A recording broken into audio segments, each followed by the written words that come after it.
পৃথিবীতে ইসলাম বাদে এরকম আর কোনো ধর্ম নাই যে ধর্মের মানুষ দিনের কামে তাদের ধর্মের কামের জন্য একজনে আর একজনের গায়ে লাগাইয়া এইভাবে মাটিত বসে নাই। আমি একটা কিতাব পড়ছিলাম, আবুল হোসেন ভট্টাচার্য লেখছে আমি কেন ইসলাম গ্রহণ করলাম। ওই কিতাবে আছে এক খ্রিস্টান, তার নাম ছিল কাউন্ট। কাউন্ট বলতেছে আমি কেন ইসলাম গ্রহণ করলাম। কথা কে শুনতেছেন? লাইনে আছেন তো? বয়ান লম্বা হবো না, অল্প টাইম কথা কম, ধৈর্য সহকারে শুনবেন। তার নাম ছিল কাউন্ট। কি নাম? উনি বলতেছে যে আমি কেন ইসলাম গ্রহণ করলাম, আর কিতাবের নামও আমি কেন ইসলাম গ্রহণ করলাম। এটা অসমীয়াও হয়েছে এই কিতাবটার, আমি কেউ ইসলাম গ্রহণ করিলু, মই কেউ ইসলাম গ্রহণ করিল। এখানে কাউন্টের মনের আবেগ ছিল একটা, সেটা হলো যে যখন আমরা দেবদেবীর কাছে যাই, মঠ মন্দিরে যাই, গির্জায় যাই, গুরুদুয়ারায় যাই, ইসলাম বাদে আরো বাকি যত ধর্ম আছে প্রত্যেকটা ধর্ম উনি স্টাডি করছেন, যে যখন আমরা দেবদেবীর কাছে যাই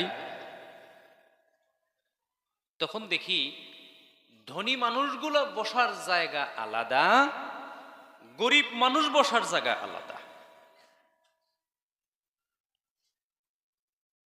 কিন্তু উনি বলতেছেন যে আমি যখন মসজিদে আজান শুনি, আজানের পরে দেখি মসজিদের ভিতরে যে যেখানে জায়গা পায় সে সেখানেই বসে যায়, না ঠেলাওয়ালা, না রিক্সাওয়ালা, না হাজিরা কারণেওয়ালা, না এমএলএ, না মিনিস্টার, না মন্ত্রী, না ধনী, না গরিব, কেউ কারো সেখানে ভেদাভেদ থাকে না। জোরে বলুন সুবহানাল্লাহ।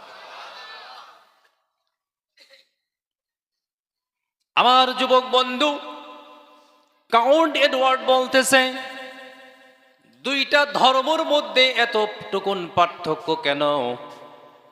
আমার ধর্মের লোকগুলোর মধ্যে ধনী গরিবের ব্যবধান, কিন্তু ইসলামে তো আমি কোনো ব্যবধান দেখি না। জোরে বলুন সুবহানাল্লাহ।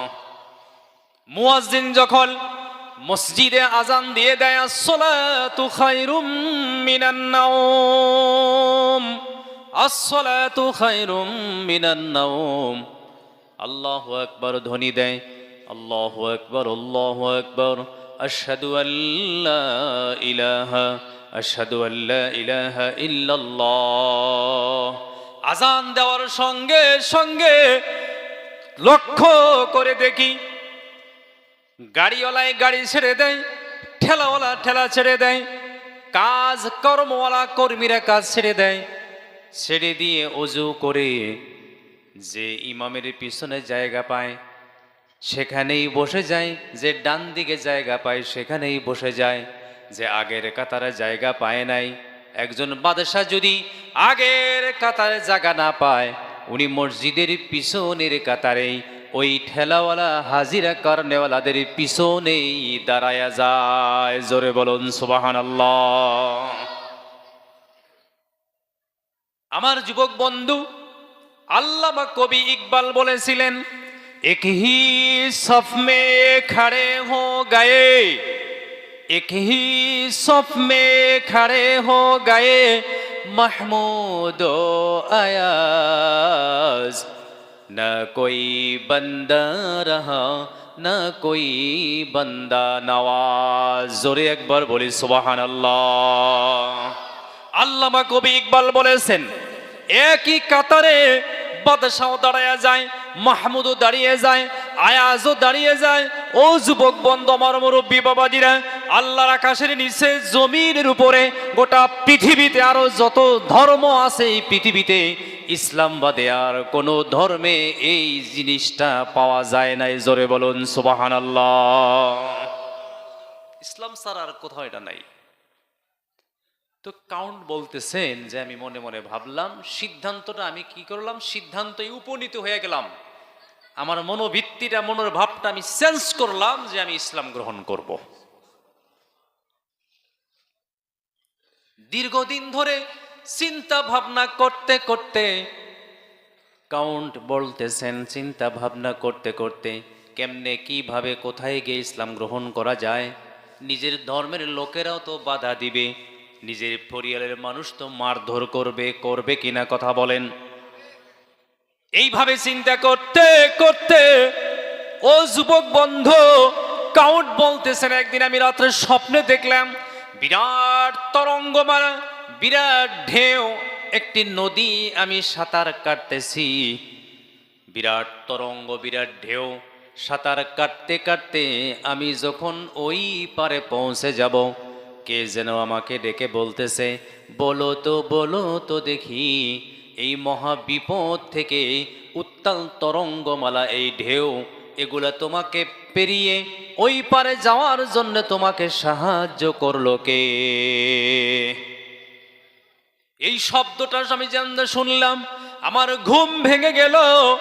ও যুবক বন্ধু, আমার মুরব্বী বাবাজিরা, এইবার কাউন্ট বলতেছেন, ইসলামের প্রতি আমার আগ্রহ আগের চাইতে আরো দ্বিগুণ বেড়ে গেল। পরের দিন আমি আবার ঘুমায়া গেলাম, স্বপ্নে দেখতেছি ঠিক ওই রকম অনুরূপ আমি একটা দরিয়ায় সাঁতার কাটতেছি।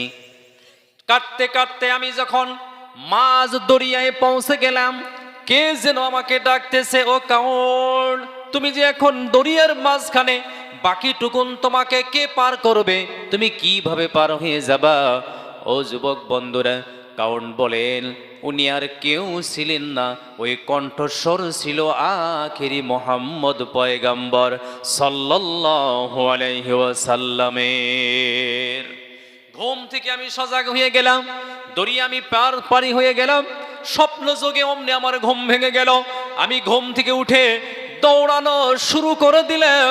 দৌড়াইতে দৌড়াইতে যাইতে যাইতে হাঁপাতে হাঁপাতে একটা জায়গায় পৌঁছে গেলাম। সেখানে গিয়ে দেখি এই মাত্র মুয়াজ্জিনে আজান দিতেছে। আজান হয়ে গেল, বাকি ওদের সাথে আমিও মসজিদের মধ্যে ঢুকে গেলাম। আমি বসে থাকলাম, বাকি সমস্ত মুসলমানেরা নামাজ আদায় করলো মসজিদের ভিতরে। নামাজের পরে আমি ইমামের কাছে গিয়ে বললাম, আমি ইসলাম গ্রহণ করতে চাই।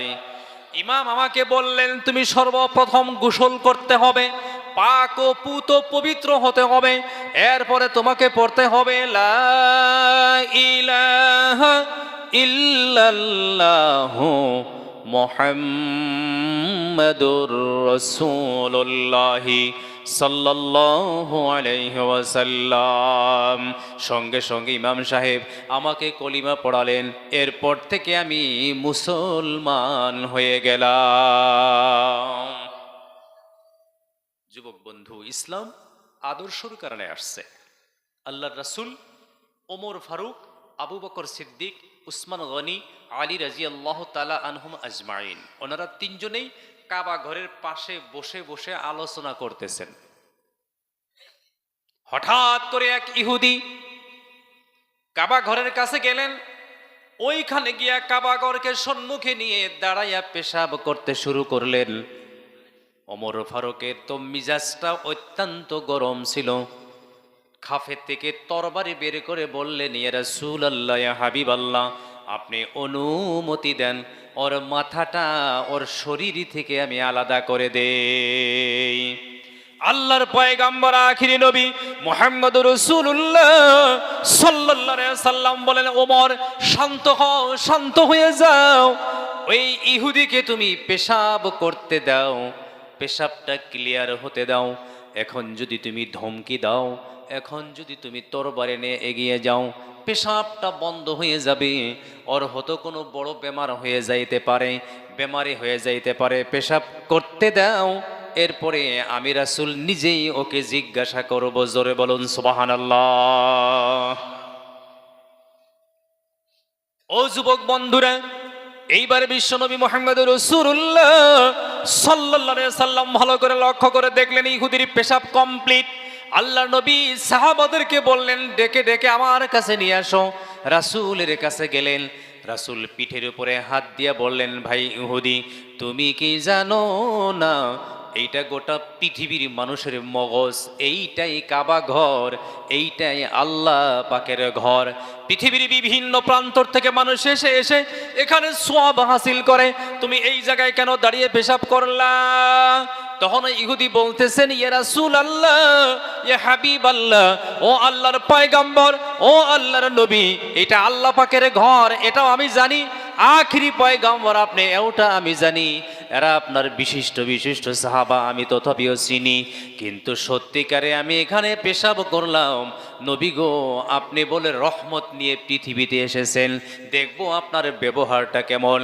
আজকে আপনার ভিতরে যাহা কিছু পাইলাম, ইয়া রাসূলুল্লাহ, ইয়া হাবিবাল্লাহ, ও আল্লাহর পয়গম্বর, আপনার ভিতরে যে আদর্শ পাওয়া গেল, আপনার ভিতরে যে নম্রতা, অমায়িকতা, ভদ্রতা, যে শরীফানা আখলাক আমি পাইলাম নবী, আর আমি বিলম্ব করব না, আজকে এক্ষুনি আমি ইসলাম গ্রহণ করে নিলাম। লা ইলাহা ইল্লাল্লাহু মুহাম্মাদুর রাসূলুল্লাহ। মুখ খুলে আমরা বলি, লা ইলাহা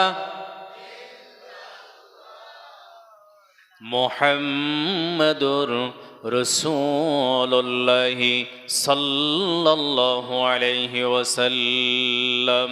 বুজুর্গ দোস্ত, পৃথিবীতে সবচাইতে যে ধর্মটার মধ্যে আদর্শ বেশি, ওইটার নাম ইসলাম। জোরে কোন মারহাবা। গায়ে গা লাগাইয়া একজনে আরেকজনের পাশে এইভাবে কেন আমরা বসলাম? এটা কার অবদান? এই মানবতা, এই ইনসানিয়ত, এই সুন্দর জিন্দেগিটা আমাদেরকে কে দান করলো? আমাদের পূর্বপুরুষ দান করতে পারে নাই। কথা বুঝে আসছে না? নাই। দেশের কোনো বাদশায় দান করতে পারে নাই, দেশের কোনো প্রিন্স, কোনো রইস, কোনো সর্দার এটা দান করতে পারে নাই। ভারতের প্রধানমন্ত্রীর কাছ থেকে এটা আমরা শিখি নাই। পাশে পাশে বসবো, গায়ে গা লাগাইয়া বসবো, কাদের সাথে কাঁধ লাগাইয়া নামাজে দাঁড়াবো, এই শিক্ষা আমাদেরকে দিয়েছেন আখিরি জামানার নবী। এটা কার কাছে শিখছি আমরা? আখিরি নবীর কাছে। ঘুমাইছেন কি? তো তোর কথা তো হাতে জোরে কথা কন না তো।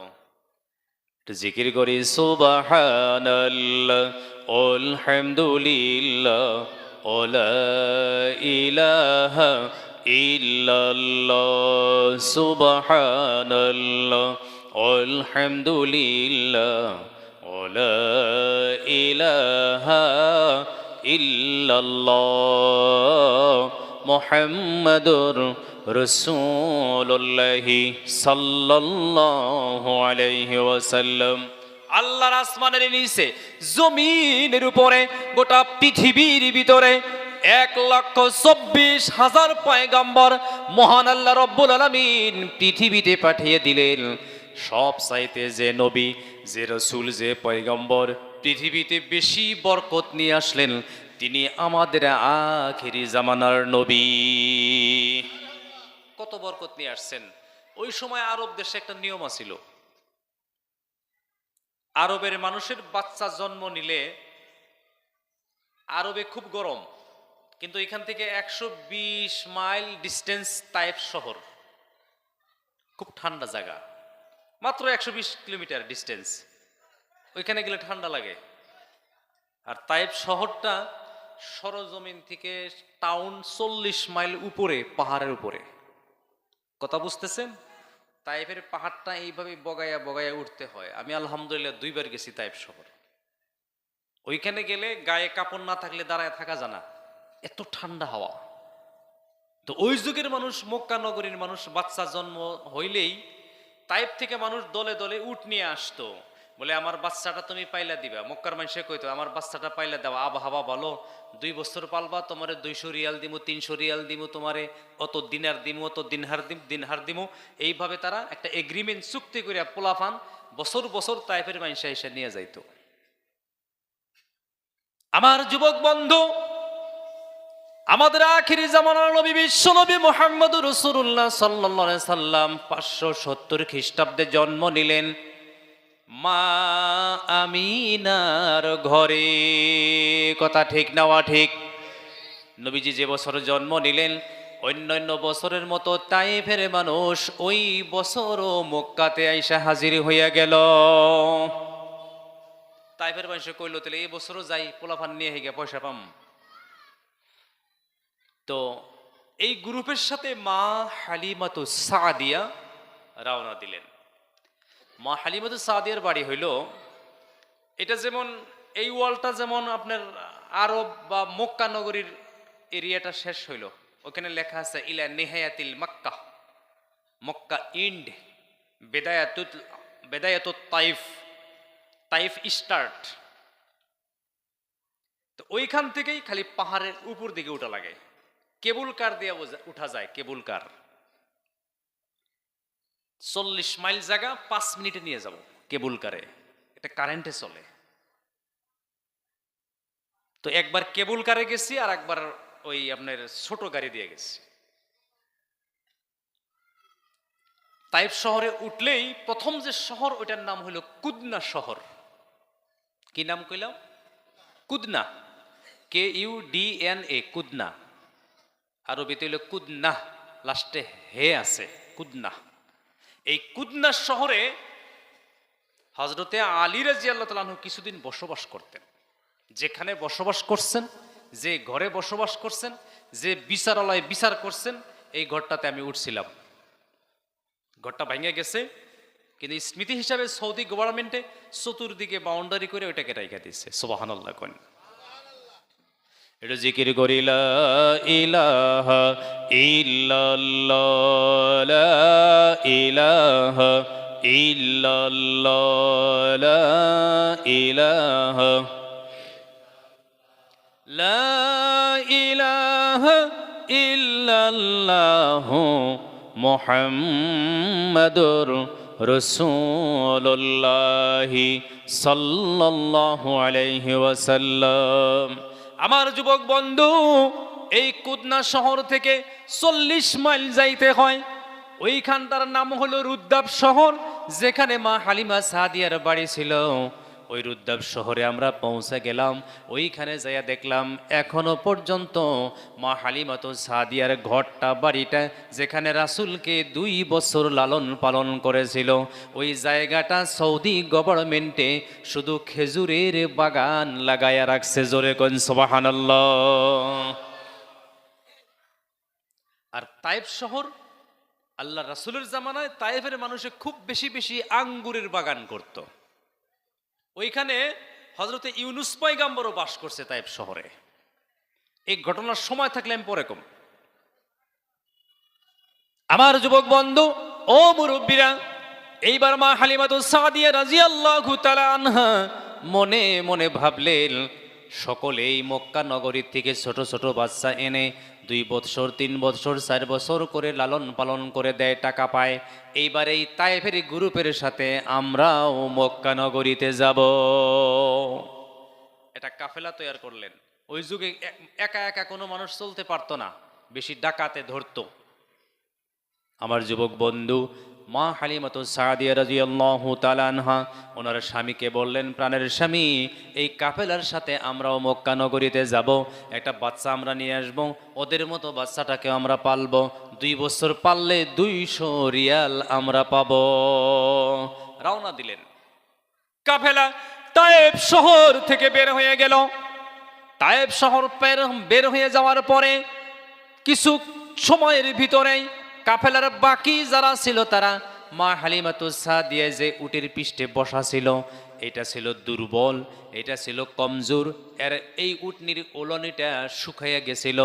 ও যুবক বন্ধুরা, দুর্বল, মাঝে মাঝে উটনিটাকে বসাইয়া জিরানি দিতে হয়। এরা জিরাইতে জিরাইতে কাফেলা মক্কা পাইয়া গেছে। মক্কা নগরীতে ওরা ঢুকে গেছে। ধনী ধনী মানুষের বাড়িতে ঢুকছে। ধনী মানুষের ছেলেগুলো নিলে 500 রিয়াল পর্যন্ত পাইত। ধনী ধনী মানুষের ঘরে ঘুরে ঘুরে ধনী ধনী মানুষের বাচ্চা নিত। টাকা পয়সা বেশি পাওয়ার আশায় তারা বাচ্চা কাচ্চা নিয়ে যখন মক্কা থেকে আবার বের হয়ে তায়েফের দিকে রওনা দিল, ওই সময় মা হালিমার উটনি যায়া মাত্র মক্কা নগরী পাইল, পাশে পড়ে গেছে। উটনি দুর্বল, মক্কা নগরীতে ঢুক নেই। মক্কা যে জেলায় মক্কাটা, ওটার নাম হলো হুমাইজা। হুমাইজা জেলা এটা। ও যুবক বন্ধু, মক্কা নগরীর প্রথম দিকেই ঢুকে গেল। ঢুকতেই মা হালিমাতুস সাদিয়া দেখলেন একটা ভাঙ্গা ঘর। ঘরের উপরে কোনো চাল নাই, কোনো ঢালাই করা হয় নাই, শুধু খেজুরের পাতা দিয়ে ছাউনি দেওয়া। ভাঙ্গা একটা ঘর, খেজুরের পাতা, কোনো কিছুর সঙ্গে বাঁধে নাই, শুধুমাত্র খেজুরের ডালগুলা বসাইয়া দিছে। ওই ঘর চতুর্দিকে ওয়ালটা বেড়াটা হইল, শুধু পাথরের উপরে পাথর বসায়া বসায়া বেড়াটা দিছে। ওই ঘরের সামনে একজন বুড়া মানুষ, মুরব্বী মানুষ বসে আছে। মা হালিমাতুস সাদিয়া বলেন, ওইখানে যখন আমরা পৌঁছে গেলাম, এই বুড়া মানুষটা আমাকে ডেকে বলল, ও মা, তুমি বোধহয় তাইফের কাফেলার সঙ্গে এসেছো। বলে, হ্যাঁ আব্বা, আমি তো তাইফের কাফেলার সঙ্গে এসেছি, কিন্তু আমার উটনিটা দুর্বল ছিল, যার জন্য আমি পিছনে পড়ে গেছি। আমার সাথীরা তো বাচ্চা নিয়ে ওরা আবার তাইফের দিকে রওনা হয়ে গেছে। ওই বুড়া মানুষটা বলতেছে, ও মা, তোমার কাছে আমি একটা অনুরোধ করব, এই ঘরে কেউ ঢুকে না, এই ঘরে একটা বাচ্চা আছে, বাচ্চাটা এতিম, ওর মা নাই, বাবা নাই, ঘর দুয়ার পর্যন্ত নাই, এই খেজুরের পাতার ছাউনির মধ্যে থাকে। এই বাচ্চাটাকে যদি নিয়ে যাইতা, আমরা কিন্তু গরিব মানুষ, টাকা পয়সা দিতে পারবো না, সামান্য টাকা আমরা দিব। মা হালিমাতুস সাদিয়া বলেন, মহান আল্লাহ রব্বুল আলামিন আমার ভাগ্যটা খুলে দিল, আমার তকদিরটা খুলে দিল। আমার স্বামীকে আমি বললাম, প্রাণের স্বামী গো, আর আগে যাব না, পিছনে যদি পড়ে গেছি, এই এতিম বাচ্চাটাই আমরা নিয়ে যাব। জোরে বলুন সুবহানাল্লাহ। কবি বলতেছেন, দিল মে সমা গই হে, দিল মে সমা গই হে কিয়ামত কি শোখিয়াল, दो चार दिन रहे थे किसी के नागामे। सिल्लाया बोलুন সুবহানাল্লাহ। মা হালিমাতুস সাদিয়া বলেন, এক কদম দুই কদম করে করে ওই বুড়া মানুষটার কথা শুনে আমি ওই ভাঙ্গা ঘরের মধ্যে ঢুকলাম। মাথা যখন ঢুকাইয়া দিলাম, আমার ধারণা হলো আসমানের নিচে জমিনের উপরে এত সুঘ্রাণ সুগন্ধি পৃথিবীর আর কোথাও পাওয়া যাবে না। আল্লাহু আকবার কন। ও যুবক বন্ধুর, আমার মুরব্বী বাবাজিরা, এইবার মা হালিমাতুস সাদিয়া রাদিয়াল্লাহু তাআলা বলতেছেন, আমি ভালো করে ঘরের ভিতরে ঢুকতে লাগলাম। যদিও ভাঙ্গা ঘর, যতই ঢুকি যত ঢুকি আমার মনটা প্রফুল্ল হয়ে যায়, খুশি হয়ে যায়, আমার শরীরটার মধ্যে আনন্দর জোয়ার বয়ে যায়। জোরে বলুন সুবহানাল্লাহ। ঢুকতে ঢুকতে একবারে যখন কাছে চলে গেলাম, মা হালিমাতুস সাদিয়া রাদিয়াল্লাহু তাআলা বলেন, আমি ভালো করে তাকাইয়ে দেখি একটা শিশু বাচ্চা ঘরের মধ্যে শুয়ে রাখছে। ওই শিশুর নূরে ঘরটা আলোকিত হয়ে গেছে। মা হালিমাতুস সাদিয়া বলেন, সত্যিকারে কি আমি সেটাকে শিশু বাচ্চা দেখতেছি, না 14ই রাত্রের চাঁদ আমি দেখতেছি? আমি গিয়ে বাচ্চাটাকে কোলে নিলাম, আমার কোলটা ভরে গেল। প্রাণের স্বামীকে বললাম, স্বামী গো, যাহা দিবে তাহাই আমরা চুক্তিটা করে জলদি জলদি চলো, কাফেলা আমাদেরকে ছেড়ে চলে যাইতেছে। জলদি জলদি চলো, কাফেলা বোধ হয় আধা রাস্তা চলে গেছে, এই এতিম বাচ্চাকে আমরা নিয়ে যাব। জোরে বলুন মারহাবা। মা হালিমাতুস সাদিয়া রাদিয়াল্লাহু তাআলা বলেন, বাচ্চাকে নিয়ে আমি উটের পিষ্টে আমার স্বামীর পিছনে বসে গেলাম। আমার স্বামী আগে বসে গেল, বাচ্চাটাকে আমি কোলে নিলাম, কোলে নিলাম। উটনি যাইতেছে যাইতেছে যাইতেছে, কিছুক্ষণের ভিতরে আমি পিছন দিকে তাকিয়ে দেখি যে উটনির উলনিটা শুকনা ছিল, ওইখান থেকে ফোঁটা ফোঁটা দুধ মরুভূমির মধ্যে পড়তেছে। এটা আর কিছু নাই ও মুসলমান, বিশ্বনবী মুহাম্মদ রাসূলুল্লাহ সাল্লাল্লাহু আলাইহি সাল্লামের বর্ণনায় পাওয়া যায় যে ছোট্টবেলায় আমাকে যে মা হালিমাতুস সাদিয়া রাদিয়াল্লাহু তাআলা আনহা উটের পিষ্টে আমাকে যখন নিয়ে বসেছিল, রাসূল পরবর্তীতে এটা হাদিসের মধ্যে বিশ্লেষণ করেছেন, ওইটা আমি রাসূলের বরকতে উটনির উলনের মধ্যে মহান আল্লাহ রাব্বুল আলামিন জান্নাত থেকে দুধ ভর্তি করে দিয়েছে। নবীজি পৃথিবীতে বরকত নিয়ে আসছে, রহমত নিয়ে আসছে। এবার উটনি দুধ দেওয়া শুরু করলো। মা হালিমাতুস সাদিয়া রাদিয়াল্লাহু তাআলা আনহা বলতেছেন, কিছু দূর যাই, কিছু দূর যাওয়ার পরে আমি লক্ষ্য করে দেখি আগের চাইতে আমাদের উটনিটা শক্তিশালী হিষ্টপিষ্ট হয়ে যায়। আরো দূরে আগে যায়, লক্ষ্য করে দেখে আমাদের উটনি আরো শক্তিশালী হয়ে যায়, আরো দ্রুত গতিতে দৌড়ায়। দৌড়াইতে দৌড়াইতে আমাদেরকে যে কাফেলায় মক্কা নগরীতে রেখে গিয়েছিল তাদেরকে অতিক্রম করে খোদার কসম এই শিশু নবী মুহাম্মদের বরকতে আমরা আগে যাইয়া তায়েফের ঘর আমরা পৌঁছে গেলাম। একটু দুরূদ শরীফ পড়ি, আল্লাহুম্মা সাল্লি আলা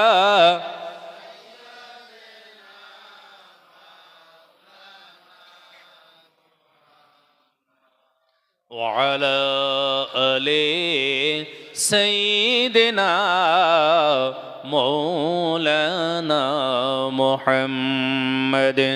আপন আপন যতই করি কেউ তো কাহার আপন নয়, সবার চাইতে যিনি আপন তিনি সোনার মদিনায়। আল্লাহুম্মা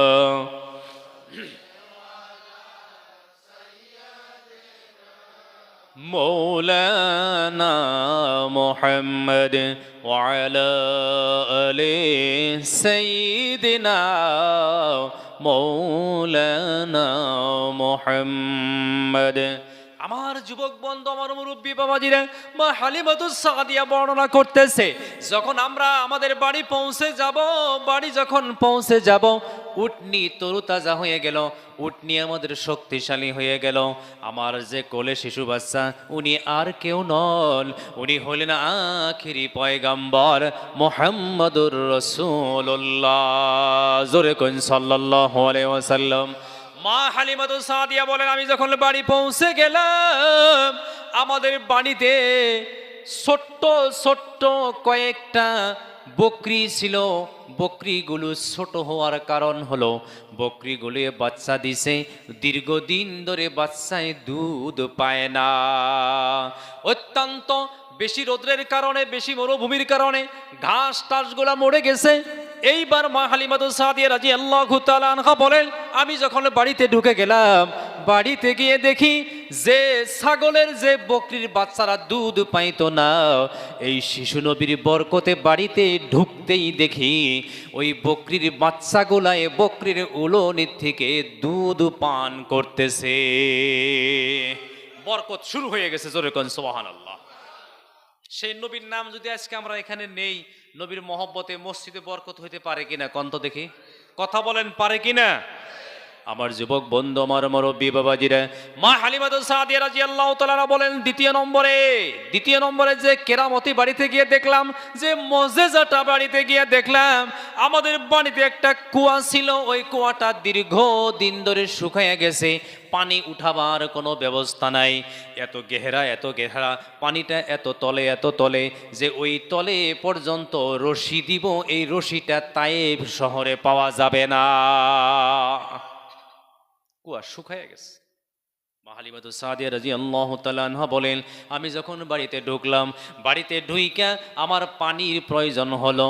আমি মনটা দিয়ে ভাবলাম, এই শিশু বাচ্চার বরকতে উটনি যদি শক্তিশালী হয়ে গেল, উটনি যদি দুধ দেওয়া শুরু করলো, বকরির বাচ্চাগুলো যদি দুধ পান করতেছে, তাহলে আমার দিলের মধ্যে ডাকলো, আমার ওই কুয়াটা আমি একবার দেখে আসি। জোরে কইন মারহাবা।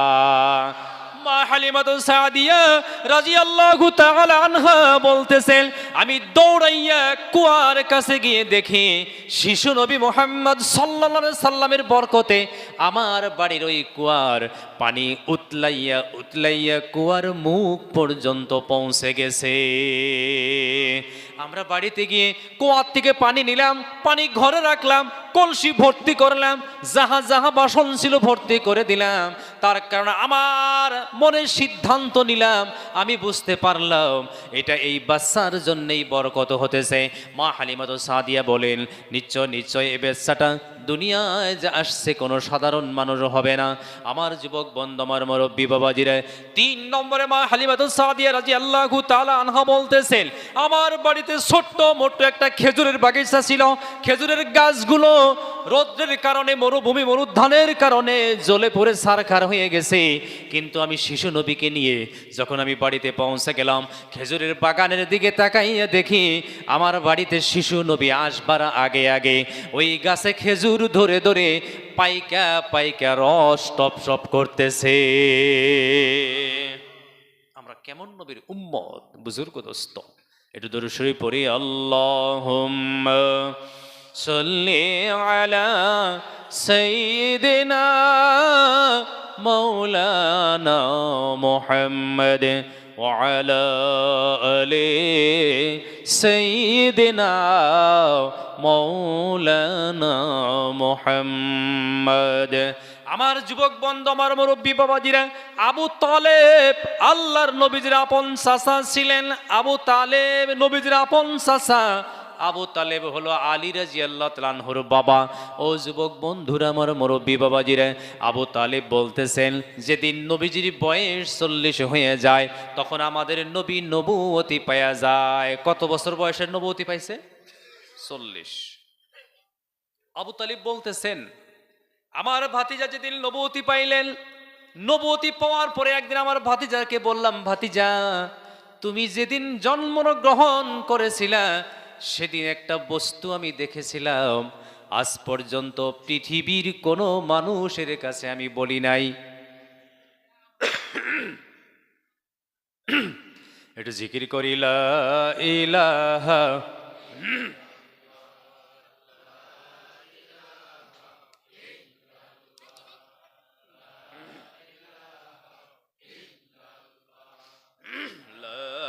ইলাহা ইল্লাল্লাহ, লা ইলাহা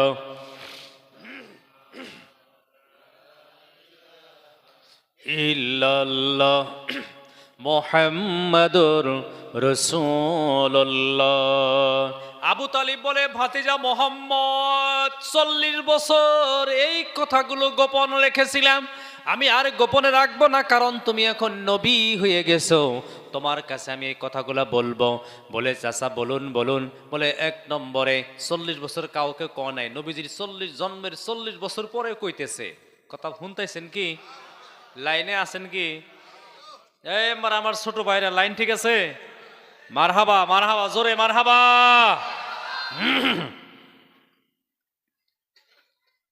আবু তালিব বলে, ভাতিজা আমি কয়েকটা কথা 40 বছর গোপন রাখছিলাম, একটা একটা করে বলবো, তুমি তার তর্জমা করবা। আমাদের প্রিয় নবী বলেন, চাচা কি? বলে, 1 নম্বরে তুমি যেদিন জন্মগ্রহণ করলা,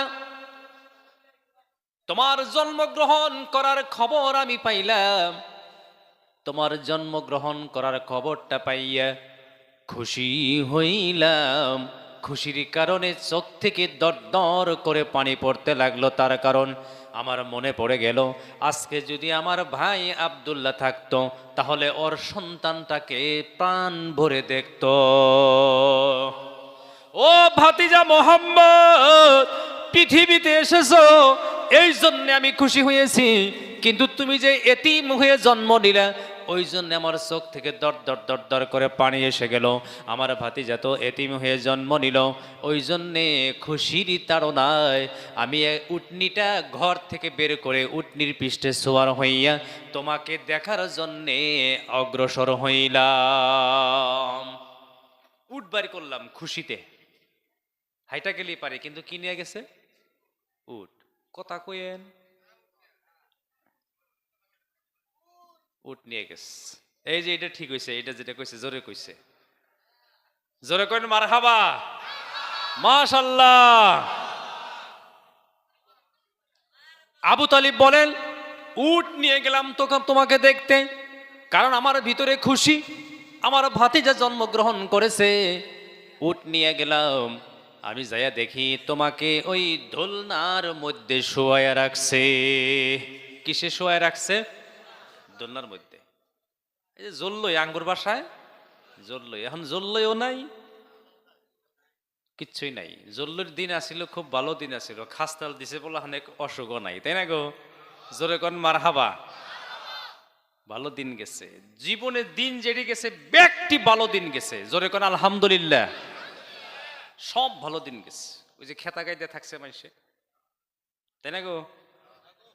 ভালো দিন গেছে, সুখের দিন গেছে, মানবতার দিন গেছে, ইনসানিয়তের দিন গেছে, ভালোবাসার দিন গেছে, একে অপরকে সহায় সাহায্য করার দিন গেছে।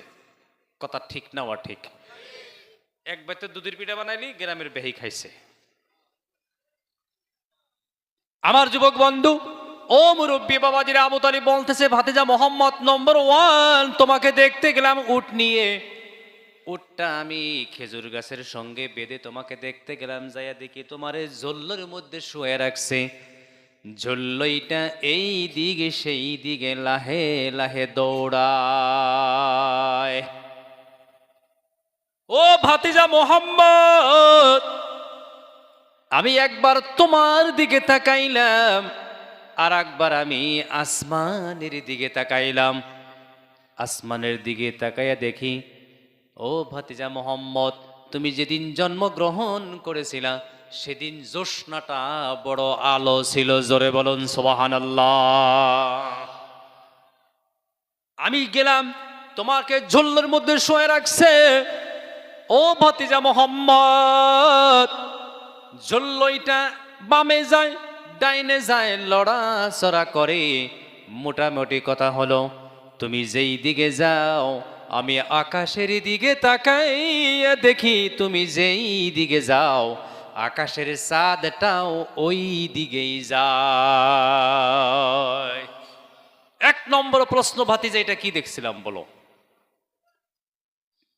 2 নম্বর, ভাতিজা মোহাম্মদ, 2 নম্বর হলো, তোমাকে দেখে আমি কথোপকথন শেষ করে আবার উটের পৃষ্ঠে উঠলাম। উটের পৃষ্ঠে উঠার পরে আমি দেখি আমি আর উটের পৃষ্ঠে বসে থাকতে পারি না, উটের স্পিড একদম 100+ হয়ে গেছে। জোরে কইন মারহাবা। উটের পৃষ্ঠে আমি বসে থাকতে পারি না। উটকে আমি বললাম, এত দৌড়াও কেন? মহান আল্লাহ রব্বুল আলামিন উটের জবান খুলে দিল, জবান খুলে দিল।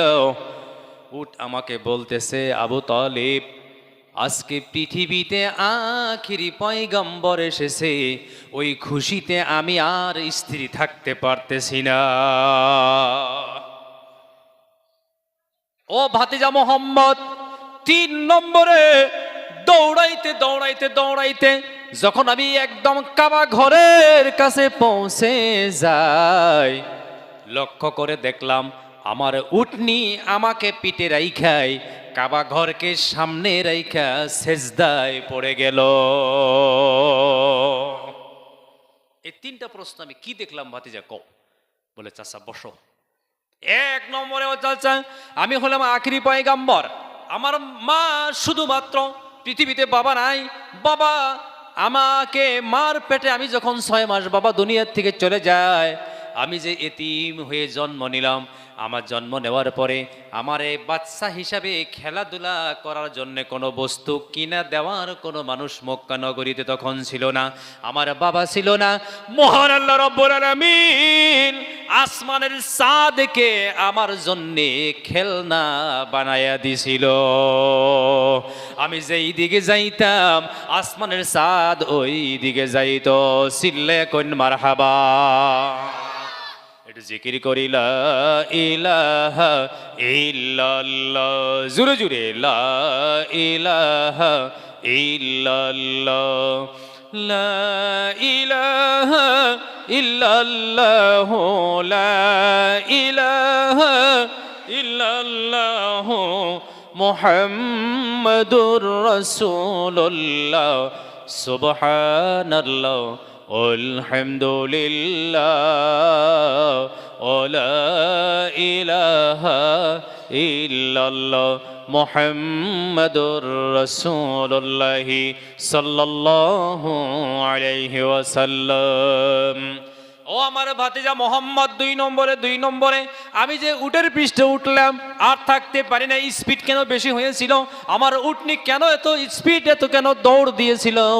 নবীজি বললেন, চাচা বুঝো নাই, আমার সাক্ষাতের পরে ওই উটনির হৃদয়ের মধ্যেও মহান আল্লাহ রব্বুল আলামিন কলিমার রোশনি পয়দা করে দিয়েছিল। এত যাবৎ উটনি অন্ধকারে ছিল, আমি আখিরি পয়গম্বর পৃথিবীতে আসার পরে এই উটনির হৃদয়ের মধ্যে মহান আল্লাহ রব্বুল আলামিন উটনির ভিতরেও ইমানের জজবা পয়দা করে দিয়েছিল। ওই জন্যে উটনি থাকতে পারে নাই, দ্রুত গতিতে দৌড়াইছে। জোরে বলুন সুবহানাল্লাহ। 3 নম্বরে, ও চাচা আবু তালেব, 3 নম্বরে উটনি কাবা ঘরের কাছে গিয়ে দৌড়াইয়ে গিয়ে সেজদায় পড়ে গেল। উটনি গোটা পৃথিবীবাসীকে এই গুড মেসেজটা দিয়ে দিল, আজ থেকে আখিরি পয়গম্বর পৃথিবীতে যারা আগমন ঘটেছে, এই পয়গম্বর পৃথিবীতে আসার কারণে আজ থেকে এই পৃথিবীতে মহান আল্লাহ রব্বুল আলামিন নামাজের সেজদাটাকে কায়েম করে দিল। আজ থেকে সেজদা করতে হবে। আমার যুবক বন্ধুরা, সেজদা এমন একটা পাওয়ারফুল বস্তু, আসমানের নিচে জমিনের উপরে এত পাওয়ার আর কোনো বস্তুর নয়। মহান আল্লাহ রব্বুল আলামিন জিবরাইলকে গোটা পৃথিবী ভ্রমণ করার জন্য 1200 নূরের পাখা দান করেছিল। কথা বলেন, কত শত? 1200 নূরের পাখা। কত স্পিড ছিল। স্পিডটা বুঝাইয়া আমি আসল উদ্দেশ্যের দিকে যাইতেছি। কত স্পিড ছিল। যেদিন ইউসুফ নবীকে আপন মার পেটের ভাইয়েরা কুয়ার মধ্যে ফালাইয়া দিল, এই ঘটনা আমরা শুনছি না নাই? কুয়ার মধ্যে ফালাইয়া দিল। কত স্পিড ছিল এই উটনির, কত স্পিড ছিল। ও যুবক বন্ধু, হযরতে জিবরাইলের 1200 নূরের পাখার কত স্পিড ছিল, কত দ্রুত গতি ছিল। মহান আল্লাহ রব্বুল আলামিন বললেন, জিবরাইল রে তুমি কোথায়, তুমি কোথায়? জিবরাইল বলতেছে, রব্বুল আলামিন জমিন থেকে আমি 1400,000 বছর রাস্তা তার উপরে, তার মানে আমি সিদরাতুল মুনতাহা একবারে লাস্ট বর্ডারে আছি। আল্লাহু আকবার কইন। ও জিবরাইল, তুমি যেখানেই থাকো না কেন, ফার্স্ট বর্ডার লাস্ট বর্ডার আমি আল্লাহ বুঝি না? এই মাত্র আমার ইউসুফকে ওর ভাইরা কেনান শহরে বড় জঙ্গলের মধ্যে নিয়া কূপের মধ্যে ছেড়ে দিয়া ওর গলায় হাতে পায়ে যে রশিটা বেঁধেছিল, ওই রশির মধ্যে ওরা এখন ছুরি ধরেছে। রশি কেটে দিলে আমার ইউসুফ পয়গাম্বর 80 গজ গভীর কুয়ার তলায় পড়ে যাবে। তুমি জলদি জলদি আসো জিবরাইল, জলদি জলদি তুমি আসো, ইউসুফকে আইসা ধরো। মারহাবা কইন, মারহাবা। জিবরাইল বলে, আল্লাহ আমি তো অনেক উপরে। আল্লাহ বলে, আমি কিচ্ছু জানি না, চোখের পলকে তুমি কেনানে পৌঁছে যাও। জিবরাইল বলে, ডেইলি আমি 2টা পাখা দিয়ে চলি। সেদিন আমি 1200 নূরের পাখা একসঙ্গে ছেড়ে দিলাম। আসমানে জোরে একটা ধাক্কা দিলাম, এক ধাক্কায় আমি কেনানের কুয়ার ভিতরে ঢুকে গেলাম। যাইয়া দেখি ইউসুফের রশি এই মাত্র কাটা হয়েছে। ইউসুফ নিচের দিকে যাইতেছে, আমিও নিচের দিকে যাইতেছি। একবার ইউসুফ আমার আগে যায়, একবার আমি আগে যাই। মহান আল্লাহ ডাক দিল, জিবরাইল তুমি ইউসুফের সাথে যদি কম্পিটিশন করো, খেলা করো, আমার ইউসুফ যদি আগে পড়ে যায় মরে যাবে। তোমার স্পিড আরো বাড়াইয়া দাও। আল্লাহু আকবার বলুন। জিবরাইল বলে, আমি স্পিড বাড়াইয়া দিলাম। কূপের তলে গিয়ে পাথরে দাঁড়ায় গেলাম। আস্তে করে আমি ইউসুফ পয়গম্বর, ওকে আমি আমার বুকের মধ্যে বরণ করলাম। জোরে বলুন সুবহানাল্লাহ। ইউসুফকে ধৈরাই কইলাম, ইউসুফ তোমার গায়ের কাপড় কোথায়? ইউসুফ বলতেছে, আমার ভাইরা আমাকে উলঙ্গ করে কূপের মধ্যে ঢেলেছে। ইউসুফকে জিজ্ঞাসা করলো, জিব্রাইল জিজ্ঞাসা করলো, তোমার ভাইয়েরা এত বড় অন্যায় কি জন্য করলো? তোমাকে কেন কূপের মধ্যে ঢাললো? ইউসুফ বলতেছে, আমার আব্বা ইয়াকুব নবী আমাকে বেশি ভালোবাসে, ওই হিংসার কারণে ওরা আমাকে এখানে ফেলে গেল। এইবার জিব্রাইল বলতেছে, ইউসুফ তোমার হাত দাও। ইউসুফ ডান হাতটা বের করে দিল। ডান হাতের মধ্যে, ইউসুফের ডান হাতের মধ্যে আর একটা কিতাবে লিখেছে গলার মধ্যে একটা রশি ছিল, রশির সাথে একটা তাবিজ ছিল। জিব্রাইল বলতেছে, তোমার এই তাবিজটা তোমার বাবা তোমার গলায় পড়াইয়া দিছে, কারণ তোমার বাবাও আল্লাহর পয়গম্বর, নাম হইল ইয়াকুব। জোরে কোন সুবহানাল্লাহ। এই তাবিজের ভিতরে একটা জুব্বা আছে, আল্লাহু আকবার বলুন। ও ইউসুফ, জুব্বাটা আমি বের করে এখন তোমাকে পড়াইয়া দিব। আর শোনো শোনো শোনো ইউসুফ, এখন এখান থেকে তোমাকে বের করে নিয়ে আমি আল্লাহ পাকের কাছ থেকে অর্ডার নিয়ে আসলাম। তোমার ভাইরা কুয়ার এই মুখে ছাইরা দিল, তোমাকে আমি কুয়ার ওই মুখ থেকে বের করে নিয়ে মিশরের রাজ সিংহাসনে বসাইয়া দিব। তোমার কোনো ভাই নাই, তোমার কোনো চিন্তা নাই। জোরে জোরে বলুন মারহাবা। ও যুবক বন্ধু, জিবরাইল আমিন সাল্লাল্লাহু আলাইহি সাল্লামের স্পিড এত বেশি ছিল। আহারে, মনে রাখবেন আমি বলছিলাম সেজদা, উটনি সেজদায় পড়ে গেছে, কথাটা মনে পড়ছে কিনা? সেজদা কত গুরুত্ব, সেজদা কত দাম মনে রাখবেন মুসলমান। জিব্রাইল 1200 নূরের পাখা দিয়ে দৌড়াইয়া যেখানে যাওয়া সম্ভব হবে না, আপনার আমার মতো গরিব দুঃখী নবীর উম্মত নামাজে দাঁড়াইয়া যখন একটা সেজদায় চলে যাব, ওই জিবরাইলের 1200 নূরের পাখা যেখানে যাইতে পারবে না, আমার আপনার একটা সেজদা তার চাইতে বেশি উপরে চলে যাবে।